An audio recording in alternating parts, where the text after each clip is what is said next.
abrirem suas Bíblias na carta de Paulo aos Colossenses, no capítulo 3.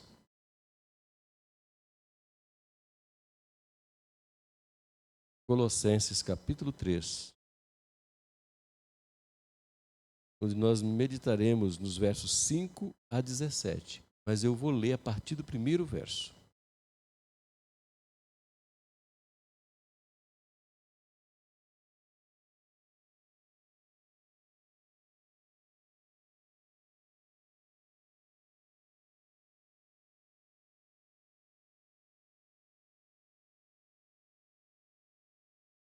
Colossenses, capítulo 3, eu vou ler do verso 1 até o 17, onde a palavra de Deus assim diz: Portanto, se fostes ressuscitados juntamente com Cristo, buscai as coisas lá do alto onde Cristo vive, assentado à direita de Deus.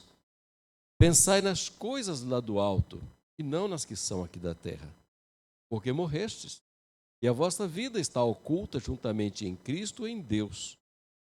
Quando Cristo, que é a nossa vida, se manifestar, então vós também sereis manifestados com Ele em glória. Fazei, pois, morrer a vossa natureza terrena, prostituição, impureza, paixão lasciva, desejo maligno e avareza, que é idolatria. Por estas coisas é que vem a ira de Deus sobre os filhos da desobediência. Ora, nessas mesmas coisas andastes vós também noutro tempo, quando vivíeis nelas.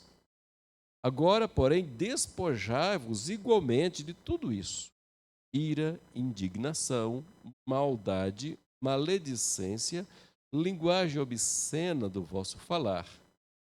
Não mintais uns aos outros, uma vez que vos despistes do velho homem com os seus feitos, e vos revestistes do novo homem, que se refaz para o pleno conhecimento segundo a imagem daquele que o criou, no qual não pode haver grego nem judeu, circuncisão nem incircuncisão, bárbaro, cita, escravo, livre, porém Cristo é tudo em todos. Revesti-vos, pois, como eleitos de Deus, santos e amados, ternos afetos de misericórdia, de bondade, de humildade, de mansidão e longanimidade. Suportai-vos uns aos outros, perdoai-vos mutuamente, caso alguém tenha motivo de queixa contra outrem. Assim como o Senhor vos perdoou, assim também perdoai-vos. Acima de tudo isso, porém, esteja o amor, que é o vínculo da perfeição. Seja a paz de Cristo árbitro em vosso coração, a qual também foste chamados em um só corpo. Sede agradecidos. Habite ricamente em vós a palavra de Cristo. Instruí-vos e aconselhai-vos mutuamente em toda a sabedoria, e louvando a Deus, salmos e hinos e cânticos espirituais, com gratidão em vosso coração. E tudo o que fizerdes, seja em palavra, seja em ação, fazei-o em nome do Senhor Jesus, dando por ele graças a Deus Pai. Amém. Oremos. Senhor, obrigado por nos ter conduzido até este momento, falando aos nossos corações por meio da Tua palavra, iluminando os nossos olhos para, com alegria, louvar o Teu nome e também reconhecer com humildade e tristeza os nossos pecados. E agora, Senhor, com o coração devidamente preparado, nós pedimos que o Teu Espírito Santo faça brotar em nosso coração os frutos da Tua palavra que nos é anunciada nesta hora. Fala, ó Deus, cada um dos Teus servos aqui presente, com aqueles que nos ouvem à distância, fazendo cumprir em seus corações o Teu propósito por meio desta palavra.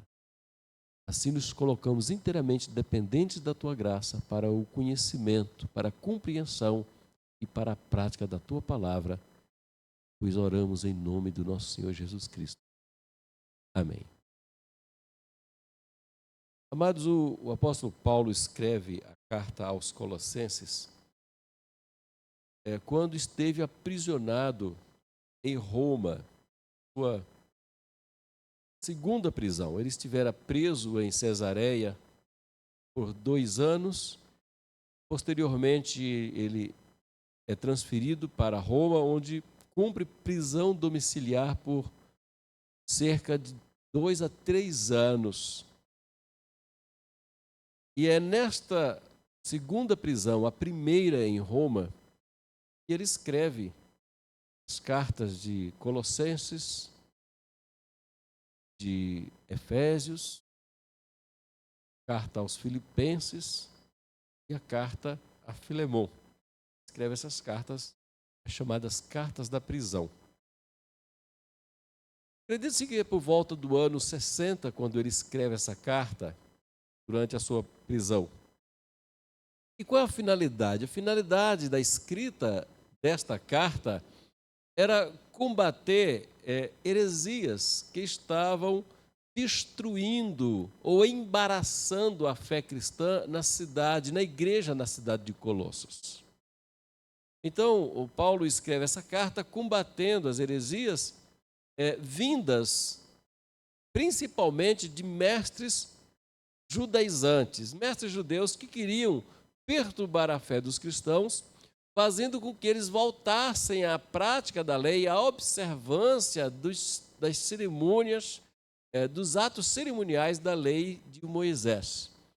Então, Paulo escreve essa carta rebatendo essas heresias, que também trazia em seu bojo uma filosofia gnóstica, né, já iniciando ali, já preparando terreno para o gnosticismo, e Paulo, então, desmistifica, desacredita, desclassifica aquele tipo de ensino e chamando a atenção da igreja para a realidade da fé cristã. Então, ele, no capítulo 2, ele vai falar que ele esteve fazendo uma grande luta. Ele diz o seguinte: eu queria que vocês soubessem da grande luta que eu venho mantendo por vós e pelos laodicenses, as 2 igrejas ali na Ásia.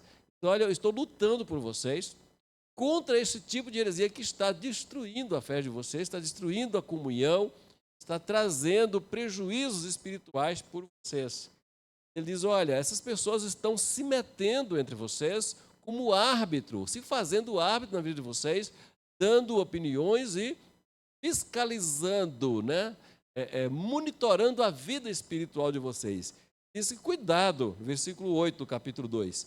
Não deixe que ninguém venha enredar vocês, enganar vocês com as suas filosofias, com as vãs sutilezas. E aí ele apresenta a razão da nossa fé, a essência, o conteúdo, aquilo que fundamenta a fé dos cristãos. Ele diz: olha, Cristo é a razão da nossa fé. Nele, vocês foram circuncidados, não por mãos humanas, mas através da remoção da impureza das vossas almas pelo derramamento do seu sangue. Então, vocês não precisam circuncidar na carne, porque vocês foram circuncidados por Cristo, quando foram sepultados através do batismo, quando vocês foram ressuscitados através da regeneração, obtendo uma nova vida com Cristo. E ele diz: então, não permita que ninguém venha julgar vocês, fazendo árbitro contra vocês e colocando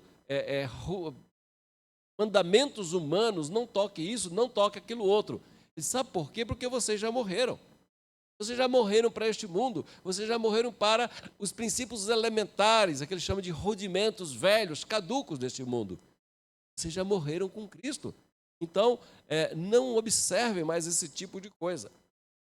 Agora ele diz: mas se vocês de fato morreram para esses rudimentos velhos e fracos do mundo, então para que ficar observando mandamentos humanos? Não toque isso, não coma aquilo que faz mal, não faça isso.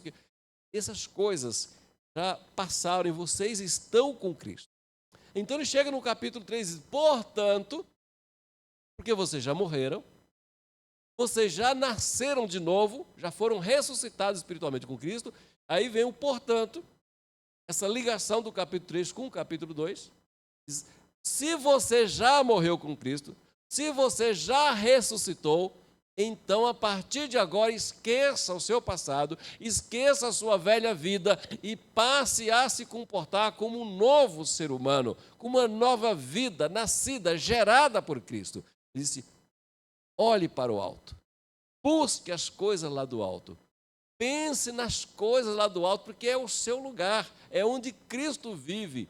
Porque quando Cristo se manifestar, você também será manifestado com Ele em glória. Então é para lá que você deve olhar, são de lá as coisas que você deve buscar e você deve almejar estar com Cristo sempre, até quando Ele voltar. Agora, e a realidade? Nós ainda não fomos libertados do nosso corpo mortal. Embora tenhamos sido ressuscitados espiritualmente com Cristo, nós ainda nos abrigamos no corpo envelhecido, no corpo deteriorado pelo pecado, e precisamos, como diz Paulo, nos livrar deste corpo de morte.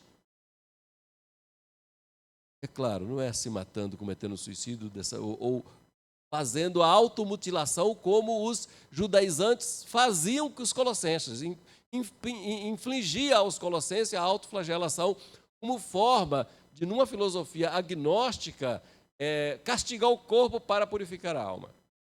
Paulo está dizendo, não, você tem que morrer. Fazer morrer não é a sua carne, mas a sua natureza pecaminosa. Então ele diz, faça morrer a tua natureza, o que tem de ruim nela. E aí ele diz, se você é um eleito de Deus, se você é uma nova criatura, então passe a se comportar como de fato é uma nova criatura.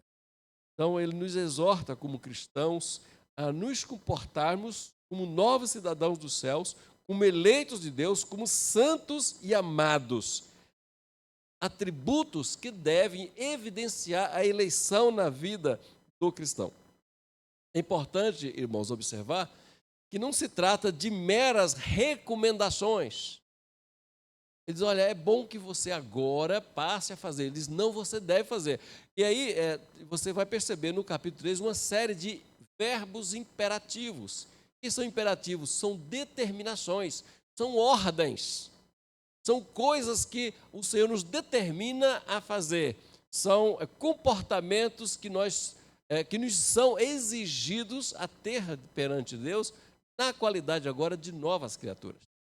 Pessoas que foram mortas para o pecado, ressuscitados com Cristo, feitos cidadãos dos céus, transformados em filhos de Deus, herdeiros da glória de Cristo. Então devemos nos comportar como esses cidadãos do céu. Então falo com vocês sobre os imperativos aos quais devem submeter-se os eleitos de Deus. Os imperativos aos quais devem submeter-se os eleitos de Deus. Que eu também chamo de as virtudes, né? Aquilo que nós evidenciamos nas nossas vidas, no nosso caráter, na qualidade de cristãos. Então, essas determinações, esses imperativos, são uma forma de cada um de nós, no cumprimento dos mesmos, evidenciar que somos eleitos.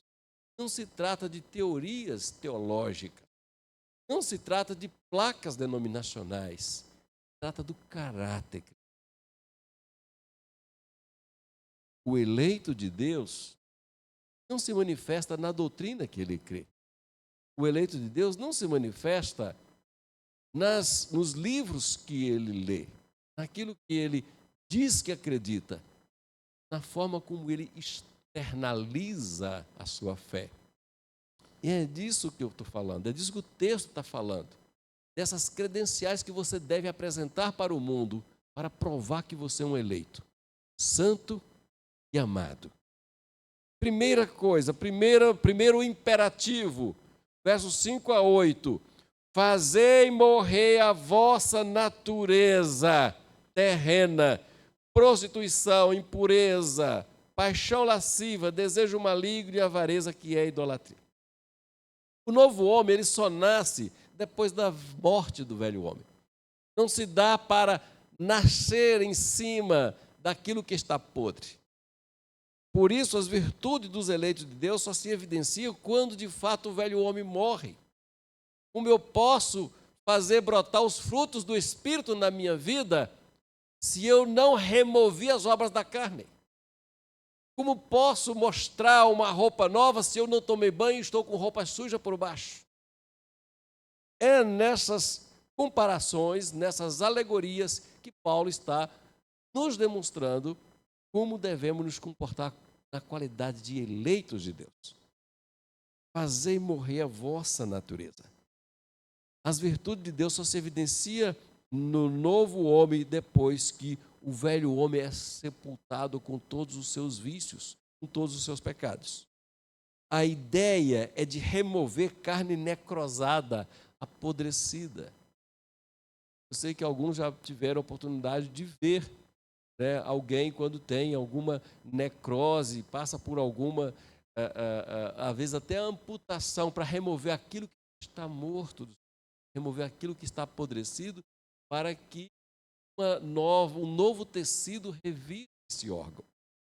E a ideia de Paulo é: você tem que remover as coisas podres da sua vida, remover da sua carne aquilo que está necrosado, aquilo que está fedido, aquilo que está putrefando na sua vida. Tem que ser removido, tem que ser higienizado, acepcionado, para que o novo seja revestido. Quais são esses tecidos mortos que, como eleitos de Deus, nós devemos remover da nossa natureza? Percebe que Paulo faz uma lista de 5. E desses 5, 4 estão relacionados com a imoralidade sexual. E um com a avareza, que é a idolatria.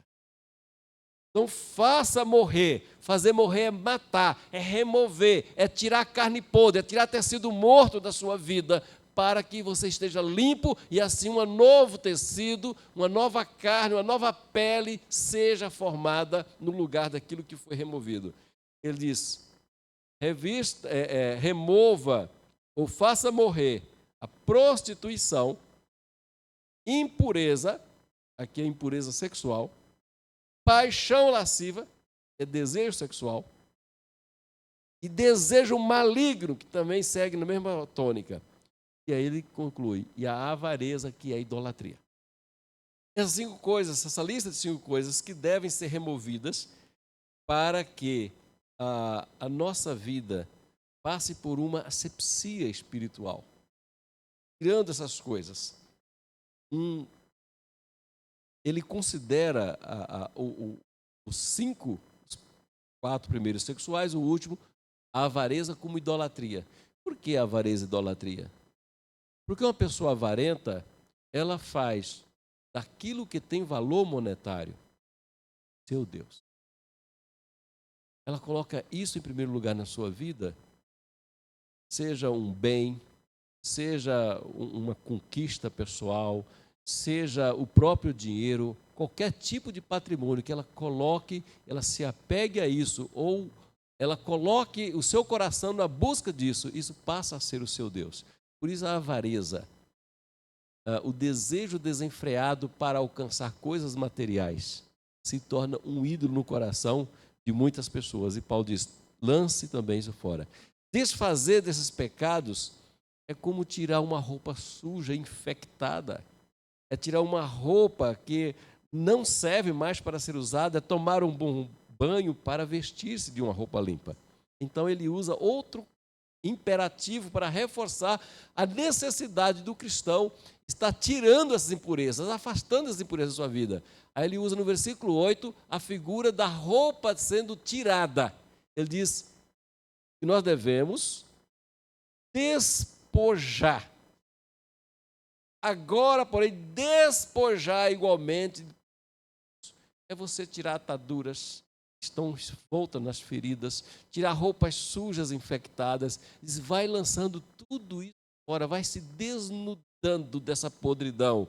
E aí ele relaciona mais 5 itens no versículo 8.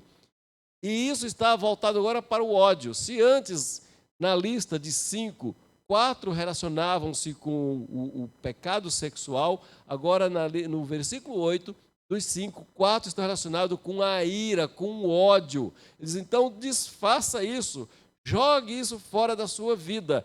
Ira, indignação, maldade, maledicência, e completa com mais um pecado sexual, linguagem obscena, do vosso falar. Lance isso fora. Queridos, é uma segunda lista composta desses pecados relacionados ao ódio e o outro relacionado à linguagem obscena. Jesus disse que não se pode pôr vinho novo em odres velhos.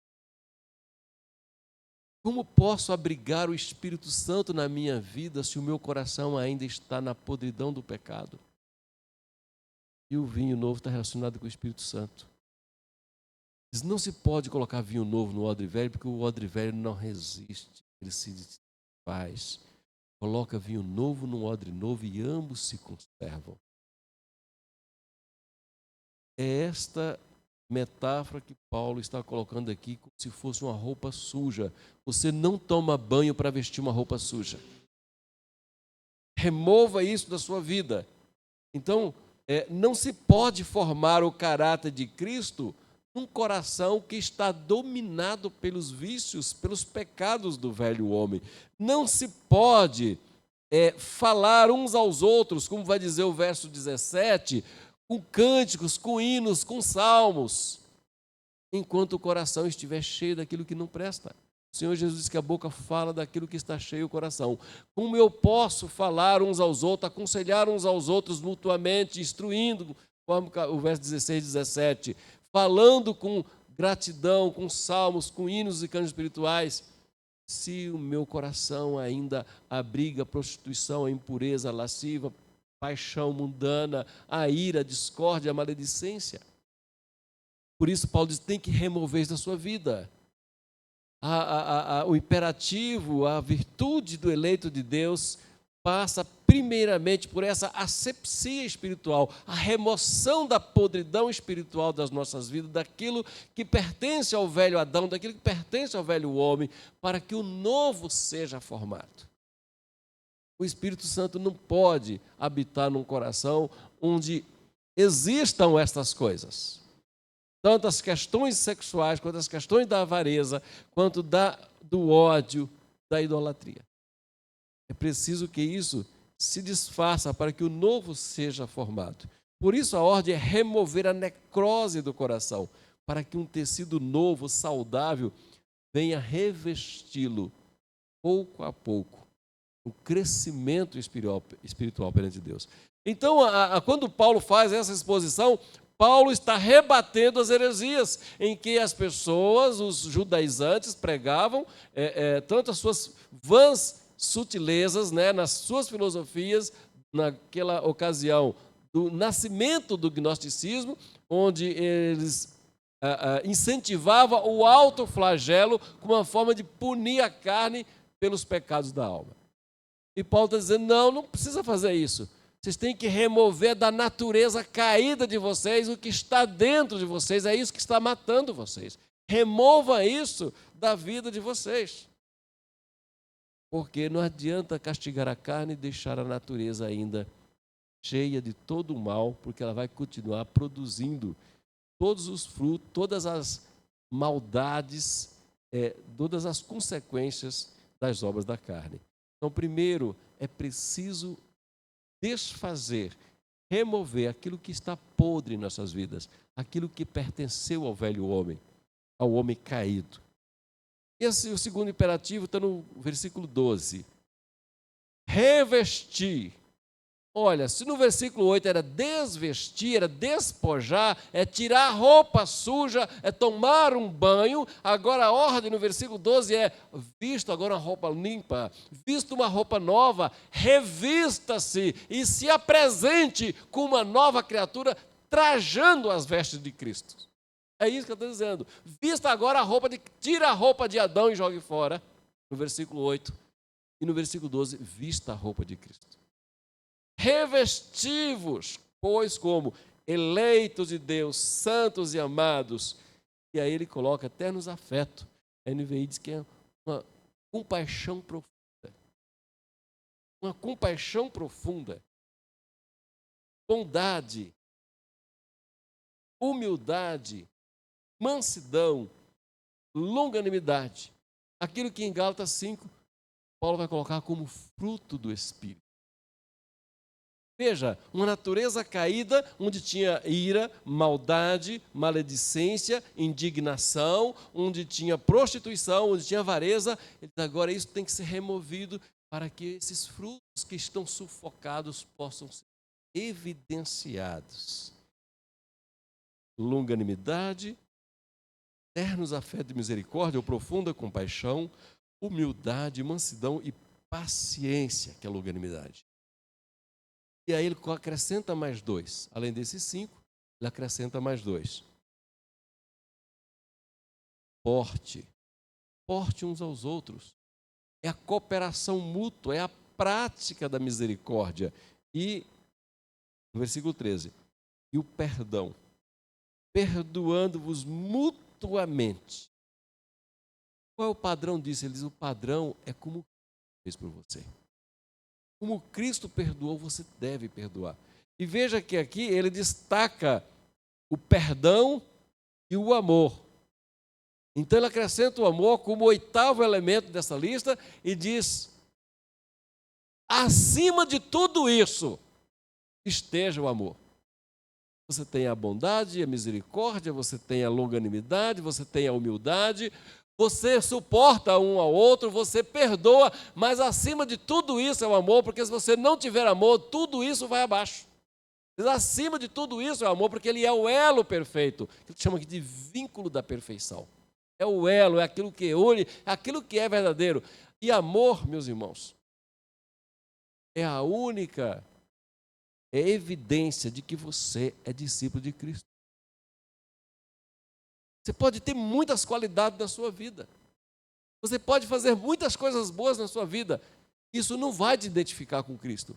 O que vai te identificar como discípulo de Cristo é que lá em João 13:35 ele disse, vós sereis conhecidos como meus discípulos se tiverdes amor uns aos outros. É o amor que nos define como discípulos, verdadeiros discípulos. As credenciais dos eleitos de Deus são manifestas através de um caráter transformado. E a expressão aqui onde ele disse, revesti-vos como eleitos de Deus, ou seja, você já foi transformado. E aí o texto, no capítulo 2, ia falando que você estava morto e ele deu vida para você. Ele transportou você do reino das trevas para a luz, do reino dos mortos para o reino dos vivos, e agora você tem que se comportar como eleito. Ele deu essa vida, e aí você agora de fato é o eleito. E por que é eleito? Porque você foi separado. Você foi comprado pelo sangue de Cristo. Então essa expressão implica em alguém que foi separado por Deus, guardado pela sua graça e, portanto, objeto do seu amor. E a prova que evidencia que um eleito de Deus não se presta com as teorias são as suas práticas.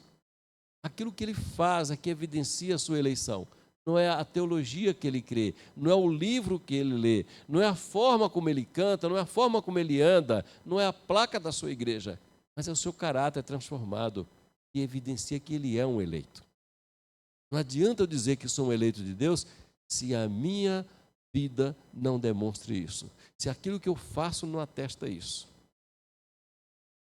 Aqui Paulo faz esta lista agora de evidências: profunda compaixão, bondade, humildade, mansidão, paciência, suporte, perdão. E ele diz, mas acima de tudo isso tem que estar o amor, que é isso que identifica você como discípulo de Cristo. É o elo perfeito, é aquilo que te une a Cristo. São faces do fruto do Espírito que vão transparecendo no dia a dia da vida do eleito. E Paulo destaca, então, essas faces do perdão e do amor, exigindo que todo o cristão apresente como primeira virtude na sua vida o amor. Se alguém não vive o amor, não pode jamais ser chamado discípulo de Cristo. É a única coisa que nos atesta como discípulo de Cristo. Qual é o padrão deste amor? Diz o amor com o qual Deus nos amou. O amor sacrificial. Deus nos amou apesar dos nossos graves pecados. Deus olhou para cada um dos nossos pecados e creia, Ele odiou cada um dos nossos pecados. e por ele odiar os nossos pecados, ele não permitiu que a sua criação fosse arruinada. Então, ele nos amou a ponto de cancelar as nossas dívidas, lançar fora todas as promissoras devedoras que tínhamos perante ele, declará-las nulas e nos colocar agora na condição de um bom consumidor. Não somos mais um devedor, somos bons consumidores agora, porque a nossa conta foi paga. Lá no capítulo 2, versos 13 e 15, ele disse: quando vocês estavam mortos em pecados e na incircuncisão da sua carne, Deus os vivificou juntamente com Cristo. Ele nos perdoou todas as transgressões, cancelou a escrita de dívida que consistia em ordenanças que nos eram contrárias. Ele a removeu, pregando-a na cruz, e tendo despojado os poderes e as autoridades, fez deles um espetáculo público, triunfando deles na cruz. Então, aquilo que você tinha, o amor de Deus, a grandeza infinita e indizível, suplantou. Ele não usou uma fita métrica e nem uma calculadora e nem uma balança para medir, calcular ou pesar o seu pecado. Ele removeu completamente, encravando na cruz, para te declarar livre. Agora ele quer que você, liberto pelo sangue de Cristo, se comporte como verdadeiro eleito do Senhor, perdoando uns aos outros como ele perdoou você, amando uns aos outros como ele amou você. Você tirou a roupa velha, lá no versículo 5 e no versículo 8, você fez morrer a sua velha natureza, agora se vista de uma natureza nova. Há muitas pessoas que se declaram cristão, por quê? Diz, porque agora eu não faço mais as coisas que fazia antes. Eu roubava, não roubo mais, eu bebia, não bebo mais. O que você faz de bom? Porque não fazer nada também vai para o inferno. Fazer coisa errada vai para o inferno. E não fazer nada certo também vai para o inferno. Não adianta remover coisas velhas, ficar vazio. Porque Jesus disse que quando o espírito maligno sai de uma pessoa e deixa a casa vazia, ela não preenche com a presença de Deus, ele volta e traz mais 7 agregados com ele, para transtornar a vida daquela pessoa. Então não é só remover a impureza da sua carne, não é abandonar só os vícios, mas cultivar a virtude. Erradicar a praga, mas é plantar a planta nova. No capítulo 5, do capítulo 4 dos Efésios, ele vai dizer: quem mentia, não menta mais, passa a falar a verdade. Quem roubava, não roube mais, passe a trabalhar. Então há uma substituição em cima do que não prestava, por uma coisa útil, por uma coisa que edifica, por uma coisa que Deus aprova. Então é preciso, em primeiro lugar, remover a impureza, tirar a podridão, para que coisas novas aconteçam e cresçam na sua vida. Faça morrer a natureza terrena. Despoje de todas as coisas más de sua vida, mas se vista da roupa de Cristo. Se orne da compaixão profunda, da humildade, da bondade, da mansidão, da paciência, do suporte, do perdão. Mas não esqueça, acima de tudo isso tem que estar o amor. É isso que identifica você como um eleito de Deus. E por último, dos 3 imperativos que nós destacamos aqui no capítulo 3, fazer morrer, despojar, revestir, no versículo 15, sede agradecido. Seja a paz de Cristo o árbitro de vosso coração, a qual também foste chamados em um só corpo, sede agradecido. E aí, quando você tem um coração agradecido, o verso 16 diz: a palavra de Deus habita ricamente em você, e aí você pode, com sabedoria, louvar. Você pode cantar cânticos e hinos espirituais e com gratidão no coração. Cultivar um coração agradecido. Está muito na moda hoje as pessoas usarem gestos de mãozinhas para mostrar gratidão, um aceno de cabeça para mostrar gratidão. Mas será que isso é consistente? Será que isso é concreto? Será que isso é de fato permanente ou é apenas uma intenção momentânea, um sentimento momentâneo? A gratidão não pode ser um símbolo de acenos de mãos, de acenos de cabeça, em forma de aprovação. A gratidão é um estado de espírito de todo eleito de Deus. Por que um estado de espírito? Porque Deus viu em você toda uma dívida impagável e Ele resolveu cancelar essa dívida e te dar a absolvição, te dar a libertação, te dar o perdão e mais do que isso, abrir um crédito no céu para você. Além de ele anular toda a sua dívida, Ele abriu uma linha de crédito no céu para você. As portas do céu estão abertas para você.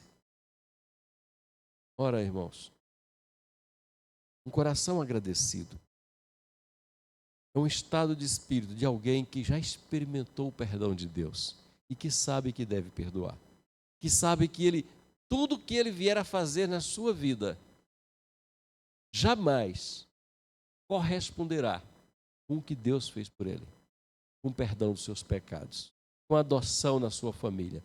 Tudo que temos, tudo que somos é fruto da graça de Deus e por isso também é um imperativo bíblico: seja agradecido. O mundo está repleto de pessoas ingratas. O mundo está repleto de pessoas amarguradas, amargas, que não manifestam contentamento com o que elas receberam. Não se manifestam contentamento com o que elas têm. Estão sempre descontentes com a sua vida, sua aparência, com sua família, descontente com o seu trabalho, descontente com seus amigos. Como pode o coração amargo cultivar a gratidão?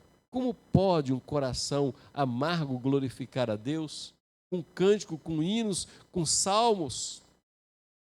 Por isso o versículo 16, 17, dizendo: aí que você tem um coração agradecido, habitando ricamente a palavra do Senhor no seu coração, vai frutificar louvor, com cânticos, com hinos, e você vai poder instruir com sabedoria e aconselhar as pessoas.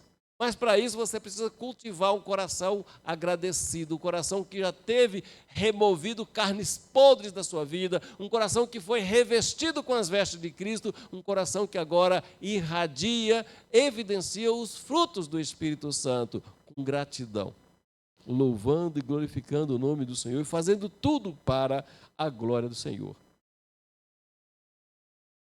Como pode um coração descontente com a vida, com a aparência, glorificar o Senhor com cânticos? Fruto de lábios que professam o nome do Senhor é um sacrifício de louvor, conforme o Hebreus 13:15 nos recomenda fazer. Por meio de Jesus, portanto, ofereçamos continuamente a Deus sacrifício de louvor, que é fruto de lábios que confessam o seu nome. O louvor é a resposta, é a manifestação da sua gratidão pelo que Deus fez por você. Somente o coração transbordante de gratidão é capaz de expressar com os lábios palavras de louvor que de fato agradem ao Senhor. O coração agradecido é uma terra fértil, é uma terra propícia e excelente para produzir fruto do Espírito, para produzir louvor que agrade ao Senhor. Um coração agradecido é um lugar onde a palavra de Deus habita, uma semente que espalhada vai germinando e produzindo fruto, da instrução, do encorajamento, da palavra de consolo, da palavra de louvor. Então, meus queridos, cultivar um coração agradecido é uma decisão que se toma de fazer tudo visando a glória de Deus. E ele disse: tudo, verso 17, tudo que fizerdes, seja em palavra, seja em ação, fazei-o em nome do Senhor, dando por ele graças a Deus. Só para finalizar, certa vez, seminários veteranos foram armar trote para alguns calouros novos que tinham chegado. Normalmente é para escandalizar a fé deles, até para ver até onde eles realmente estavam firmes na sua decisão de fazer o seminário. E um deles, então, tomou um cigarro, arrumou um cigarro não sei de onde, e começou a fumar na frente desse calouro e a jogar fumaça na cara dele. Ele rebatia, falou assim, ele disse, você não está escandalizado, não? Eu estou fumando na sua frente? Ele falou assim, não. A Bíblia diz que nós devemos fazer tudo para a glória do Senhor. Se você está fumando para a glória de Deus, então que Deus seja louvado com o seu cigarro. A palavra de Deus diz que tudo que nós fizermos, seja em palavra, seja em ação, devemos fazer para a glória de Deus. E esta é uma pergunta que eu e você devemos fazer para as nossas atitudes. A forma como eu respondi àquela pessoa glorificou a Deus? A forma como eu trato as pessoas glorificam a Deus? A forma como eu trabalho, o meu comportamento, como eu desempenho as minhas atividades do trabalho glorificam a Deus? A forma como eu atuo na minha escola, com os meus colegas, o meu comportamento na escola glorificam a Deus? É para a glória de Deus? A forma como eu lido com a minha família, com os meus irmãos, com os meus pais, com os meus filhos, com a minha esposa, com o meu esposo, eu estou glorificando a Deus? A palavra disse, tudo que você fizer, faça para a glória de Deus. Você não vai lavar o sapato do seu marido. Você não vai cumprir os caprichos da sua esposa. Você vai fazer algo para a glória de Deus. Ainda que seja a sua esposa que vai usar. Ainda que seja o seu marido que vai usar. Ainda que seja o seu filho que vai usar. Mas é para a glória de Deus. Seja em palavra, seja em ação. O que você fizer. Pergunte. Eu tenho glorificado a Deus com as minhas atitudes? Porque na qualidade de um eleito de Deus, que foi comprado pelo precioso sangue de Cristo, eu devo evidenciar isso no meu caráter. Cultivar um coração agradecido é uma decisão que se toma de fazer tudo para a glória de Deus. Então, queridos, eu quero concluir dizendo que, como eleitos de Deus, nós temos alguns imperativos para cumprir. O que são imperativos? São ordens, são determinações. E a primeira delas é fazer morrer a nossa natureza terrena. Jamais lance mão do velho homem que um dia foi sepultado. Não tenta repetir pecados que você já abandonou lá atrás. Não tente pegar lixo e trazer de volta para sua casa. Continue removendo da sua vida aquilo que está apodrecendo, aquilo que está ruim. Porque somente depois que você limpar aquilo que está podre, você pode colocar algo limpo. É tirando roupa suja e passando por um processo de asepsia que você poderá revestir-se com as roupas limpas e perfumadas de Cristo. E quando você fizer isso, cultive um coração agradecido, reconheça que o que você é e o que você tem vieram do Senhor. Acabamos de cantar isso há pouco. Tudo que nós somos, tudo que temos, vem de ti. Então você tem externado as virtudes de um eleito de Deus? Ou você fica só discutindo teologia com as pessoas? Eu não acredito na eleição, eu acredito na predestinação. Não, mostre com a sua vida que você é um eleito. As minhas atitudes dizem que eu sou eleito. Por quê? Porque eu já removi da minha carne tudo que estava podre. Eu estou me investindo com as roupas de Cristo, com o caráter de Cristo. Eu estou cultivando um coração agradecido com uma terra fértil que produz frutos do Espírito. O apóstolo Pedro, falando sobre a eleição, ele diz, portanto, irmãos, empenhe-se mais para consolidar, empenhe-se mais ainda para consolidar o chamado e a eleição de vocês. Pois se agirem desta forma, jamais tropeçarão. E assim vocês estarão ricamente providos quando entrarem no reino eterno do nosso Senhor e Salvador Jesus Cristo. E o destaque aqui é empenhe-se ainda mais para consolidar o chamado e a sua eleição. Você não faz nada para ser eleito, mas você faz por ser eleito. Porque você é um eleito de Deus. Mostre, empenhe-se, que o apóstolo Pedro está dizendo, para se mostrar um eleito de Deus. 2 Pedro 1, 10 e 11. Um eleito de Deus se reconhece através do seu caráter e das suas atitudes. Eu quero desafiar você. A palavra de Deus te desafia nessa noite. conferir na sua vida se os imperativos de Colossenses 3 estão sendo cumpridos, removendo as impurezas, revestindo-se do caráter de Cristo, cultivando um coração agradecido. Que Deus te abençoe.